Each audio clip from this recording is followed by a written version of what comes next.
आम्ही तुमचे आजार बरे करू. तुम्ही येशूची प्रार्थना करा. तुमचे घरातील देव फेकून द्या. तुमचं सुखी आनंदी जीवन कसं जगायचं ते आम्ही येशूच्या मार्गाने सांगतो. तुम्ही आमचा धर्म स्वीकारला तर तुमचे घरातील आजार बरे करू.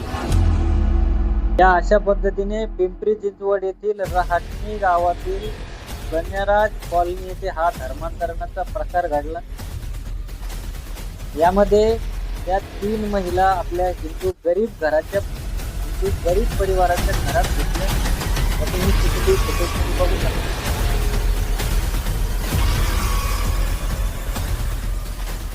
त्यानंतर तुमचे सगळे प्रॉब्लेम दूर करू. तुम्ही हिंदू धर्म सोडा आणि ख्रिश्चन धर्म स्वीकारा. तुमच्या घरातील देवी देवता फेकून द्या, असं वक्तव्य त्यांनी केलं. अशा पद्धतीने त्यांना लालच दाखवण्याचा प्रयत्न केला. या 3 महिला होत्या. त्यातली पहिली महिला आहे संगीता फिलिप पारखे आणि दुसरी महिला आहे प्रमिला सुनील शेळके आणि तिसरी आहे प्रेरणा सुनील शेळके. त्यांचं नाव सांगण्याचं कारण म्हणजे त्यातली पहिली महिला आहे एका इंटरनॅशनल कॉलेज मध्ये शिक्षिका आणि दुसरी आहे LIC ची एजंट. तर तुम्ही विचार करा, जर शिक्षकांच्या माध्यमातून जर असं धर्म परिवर्तनाचं रॅकेट जर हे चालवणार असतील तर आपण सुरक्षित आहोत का?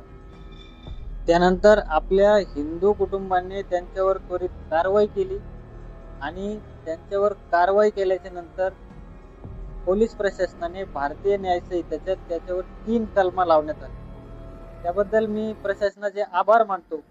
परंतु या ज्या 3 कलमा आहे यामध्ये शिक्षा आणि दंड फार कमी प्रमाणात आहे.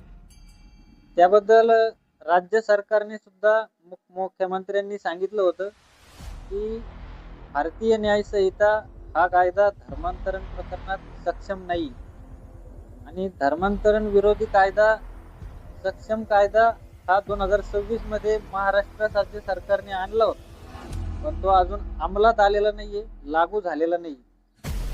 तर मी महाराष्ट्र सरकारला विनंती करतो की लवकरात लवकर हा धर्मांतरण विरोधी कायदा लागू करावा, जेणेकरून या अशा धर्म परिवर्तन करणाऱ्या लोकांना चपराक बसेल, कायद्याचा धाक राहील, जेणेकरून पुन्हा या असे कृत्य करण्याचा प्रकार ते करणार नाही. भारतीय राज्यघटनेत प्रत्येकाने प्रत्येकाच्या धर्माचा प्रचार प्रसार करण्याचा अधिकार आहे. हे भारतीय संविधानाने सगळ्यांना दिलेलं आहे. परंतु त्याचा गैरवापर करून दुसऱ्याच्या धर्माचा अपमान करण्याचा अधिकार तुम्हाला नाही.